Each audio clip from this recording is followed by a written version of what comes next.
नमस्कार, मैं अजय साहू और आप देखना शुरू कर चुके हैं शोरगुल टाइम्स। छत्तीसगढ़ में विधानसभा चुनाव को लेकर राजनीतिक सहित प्रशासनिक तैयारियां भी शुरू हो गई है।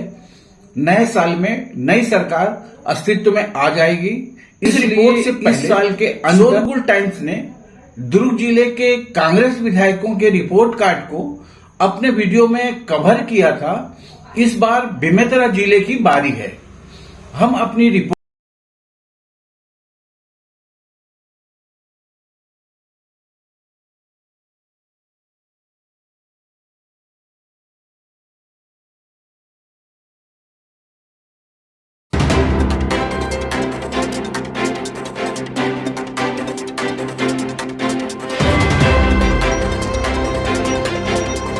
नमस्कार, मैं अजय साहू और आप देखना शुरू कर चुके हैं शोरगुल टाइम्स। छत्तीसगढ़ में विधानसभा चुनाव को लेकर राजनीतिक सहित प्रशासनिक तैयारियां भी शुरू हो गई है। नए साल में नई सरकार अस्तित्व में आ जाएगी, इसलिए इस साल के अंत तक हर हाल में विधानसभा चुनाव होना है। इसमें कांग्रेस की सरकार है और कांग्रेस वापस सत्ता में आने की तैयारी में है। वहीं भाजपा पिछले चुनाव में हार का बदला लेने रणनीति बना रही है। के केंद्रीय नेताओं के लगातार छत्तीसगढ़ प्रवास से इस बात के संकेत मिल रहे हैं कि चुनाव की कमान इस बार केंद्रीय नेतृत्व ही संभालेंगे। वोट से पहले शोरगुल टाइम्स ने दुर्ग जिले के कांग्रेस विधायकों के रिपोर्ट कार्ड को अपने वीडियो में कवर किया था।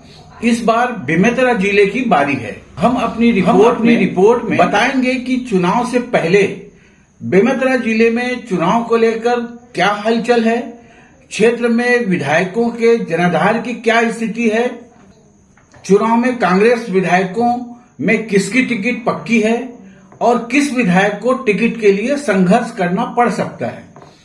वैसे बेमेतरा जिले में गिनती के 3 विधानसभा क्षेत्र हैं, जिसमें साजा सीट पर सबकी नजर टिकी हुई है।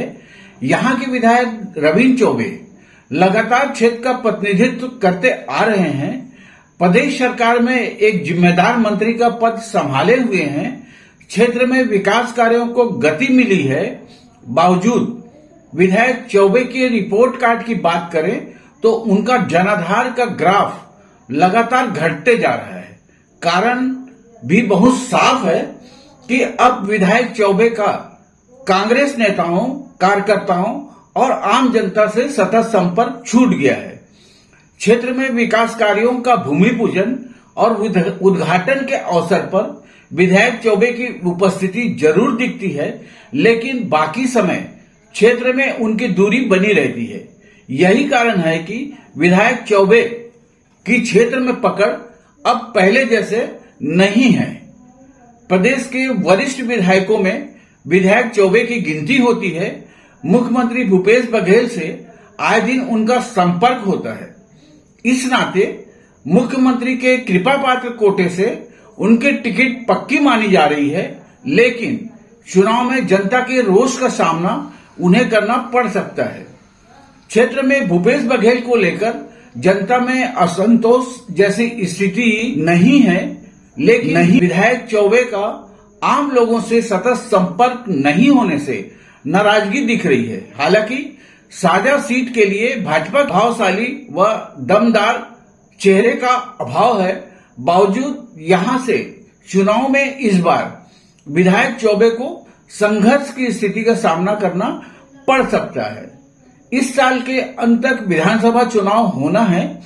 इससे पहले विधायक चौबे रायपुर का मोह छोड़कर अपने क्षेत्र में डेरा डालते हैं और जनता में जो नाराजगी है उसे दूर करने की कोशिश करते हैं, तो इसका लाभ उन्हें चुनाव में मिल सकता है। बेमेतरा जिले में बेमेतरा के विधायक आशीष छाबड़ा का रिपोर्ट कार्ड वहां की जनता में बेहतर है। जहां तक टिकट की बात करें तो विधायक छाबड़ा इस बार भी कांग्रेस उम्मीदवार होंगे। बेमेतरा क्षेत्र में जनता की अपेक्षा के अनुरूप विकास कार्य को गति मिली है। इससे एक बात तो दावे के साथ कहा जा सकता है कि बेमेतरा विधानसभा क्षेत्र में कांग्रेस का जनाधार काफी मजबूत हुआ है। क्षेत्र के लोगों को प्रदेश में छत्तीसगढ़िया सरकार होने का एहसास हो गया है। विधायक छाबड़ा अब तक अपने कार्यकाल में क्षेत्र की जनता से सतत संपर्क बनाए हुए हैं, जिसके कारण इस चुनाव के लिए भी विधायक छाबड़ा की स्थिति क्षेत्र में मजबूत दिख रही है। इस विधानसभा क्षेत्र भाजपा के जनाधार का ग्राफ लगातार घटते जा रहा है। पिछले चुनाव में हार के बाद भी संगठन स्तर पर भाजपा की स्थिति मजबूत करने कोई ठोस प्रयास नहीं किया गया है। साथ ही भाजपा में एकजुटता का अभाव भी माना जा रहा है। आगामी चुनाव के लिए भाजपा से कोई प्रभावशाली चेहरे का नाम अब तक नहीं उभरा है। हालांकि इस चुनाव में भाजपा के टिकट के लिए आधा दर्जन लोग प्रयासरत हैं, लेकिन विधायक छाबड़ा के मुकाबले सभी दावेदारों का कद छोटा दिख रहा है। इस हिसाब से बेमेतरा जिले में बेमेतरा विधानसभा की सीट कांग्रेस के लिए एक तरह से सुरक्षित जैसे हो गई है और चुनाव में कोई चमत्कार की उम्मीद नहीं की जा रही है। बेमेतरा जिले में एक विधानसभा सीट नवागढ़ भी शामिल है। वर्तमान में इस सीट पर भी कांग्रेस का कब्जा है। विधायक गुरुदयाल बंजारे इस क्षेत्र का प्रतिनिधित्व कर रहे हैं। पिछले चुनाव में भाजपा प्रत्याशी दयालदास बंजारे जैसे दिग्गज नेता को हार का सामना करना पड़ा था। हालांकि पिछले चुनाव में पूरे छत्तीसगढ़ में कांग्रेस की हवा चली थी। इस हवा का असर नवागढ़ में भी चुनाव परिणाम के बाद नजर आया। बंजारे के अब तक की रिपोर्ट कार्ड की बात करें तो क्षेत्र में उनकी स्थिति एक तरफा जैसी नहीं बन पाई है। अपनी छवि बेहतर बनाने और पार्टी का जनाधार बढ़ाने के लिए 5 साल का समय बहुत होता है, लेकिन नवागढ़ क्षेत्र में विधायक की छवि अपेक्षा के अनुरूप नहीं बन पाई है। इस क्षेत्र के लोगों को भी मुख्यमंत्री भूपेश बघेल ने प्रदेश में छत्तीसगढ़िया सरकार होने का एहसास तो करा दिया है। लोगों में सरकार को लेकर कोई नाराजगी जैसी बात नहीं दिख रही है, लेकिन विधायक बंजारे प्रदेश में कांग्रेस सरकार होने का लाभ अब तक नहीं उठा पाए हैं। भाजपा से इस बार के चुनाव में भी दयालदास बघेल की उम्मीदवारी लगभग तय मानी जा रही है। क्षेत्र में बघेल की पकड़ भी कमजोर नहीं है। इस हिसाब से नवागढ़ विधानसभा सीट से इस बार मुकाबला टक्कर का हो सकता है। हालांकि प्रदेश में कांग्रेस की सरकार होने का लाभ कांग्रेस प्रत्याशी को मिलना तय है।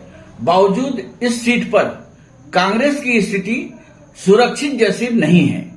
शोरगुल टाइम्स ने बेमेतरा जिले के विधानसभा क्षेत्र के विधायकों के रिपोर्ट कार्ड को अपने वीडियो में समेटने की कोशिश की है।